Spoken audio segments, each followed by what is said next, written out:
High friends, welcome back to my channel Roop's makeover. তো আজ তোমাদের সাথে খুব ভালো একটা নলেজ শেয়ার করব। আশা করি তোমাদের এটা খুব কাজে আসবে। যারা বিগিনার আছে তোমাদের খুব হেল্পফুল হবে। যদি রিয়েল ব্রাইড সাজাতে গিয়ে দেখো ব্রাইডের হেয়ার ভিজা আছে, তখন ইনস্ট্যান্ট কি করবে? তো আমরা সাধারণত রিয়েল ব্রাইড হোম সার্ভিস দিয়ে থাকি অনেকে। স্টুডিওতে আসলে তো স্টুডিওতে তোমার অনেক ধরনের ব্যবস্থা থাকবে, কিন্তু যদি তুমি বাড়িতে যাও তোমার দ্বারা তো পসিবল নয় অতগুলো প্রোডাক্টের সাথে সাথে তোমার হেয়ার ড্রায়ার নিয়ে যাওয়া। তো হেয়ার ড্রায়ার সবসময় তো আমরা ক্যারি করতে পারি না। কিন্তু গিয়ে যদি দেখো যে ব্রাইডের চুল ভিজা আছে, তখন তুমি কি করবে?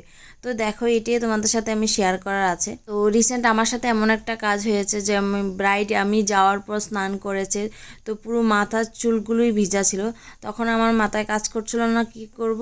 তো তখন আমি কি করলাম, আমার যে ক্রিম্পার ছিল, আমি স্ট্রেটনারও নিয়ে যাইনি, আমি ক্রিম্পার নিয়ে গেছিলাম, ক্রিম্পার আর কালিটাই নিয়ে গেছিলাম।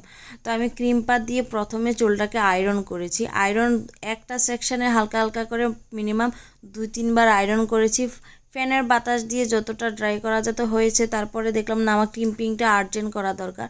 তো সেই জন্য আমি কি করেছি, আগে সেকশন বাই সেকশন হালকা হালকা করে আয়রন করছি। আয়রন করাতে কী হয়েছে, যে চুলটা ভিজা ছিল এটা আস্তে আস্তে ড্রাই হয়ে গেছে। তারপর আমি হালকা হালকা করে ক্রিম্পিং করে নিয়েছি। তারপর কি হয়েছে, আমার একসাথে দুটা কাজ হয়ে গেছে, চুলটা ড্রাই হয়ে গেছে, ক্রিম্পিংও হয়ে গেছে।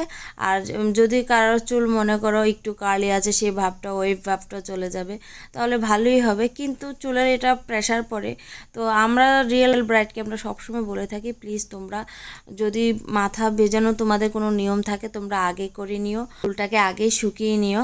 আমরা যাতে গিয়ে তোমাদের চুল শুকাতে না হয়, তাহলে আমাদের সময়টাও বেশি লাগবে আর ড্রায়ারটাও ক্যারি করে নিয়ে যেতে হয়। তো যদি তোমরা কখনো যদি এরকম ইনস্ট্যান্ট বিপদে পড়ে যাও যে চুল ভিজা আছে, কি করে তোমরা ওই জিনিসটাকে ম্যানেজ করবে, তো আমার এই টেকনিকটা তোমরা ইউজ করবে। আশা করি তোমাদের অনেক উপকারে আসবে আর ইনস্ট্যান্ট তোমাদের কাজটাও হয়ে যাবে। ঠিক আছে, তো তোমাদের এই ভিডিওটা কেমন লেগেছে অবশ্যই কমেন্ট করে জানাবে। আর কারা কারা আমার মতন এরকম করো বা কারা এই জিনিসটা জানো অবশ্যই কমেন্ট করে জানাবে। আর যারা জানো না তারাও কমেন্ট করে জানাবে যে তোমাদের এটা উপকার এসছে।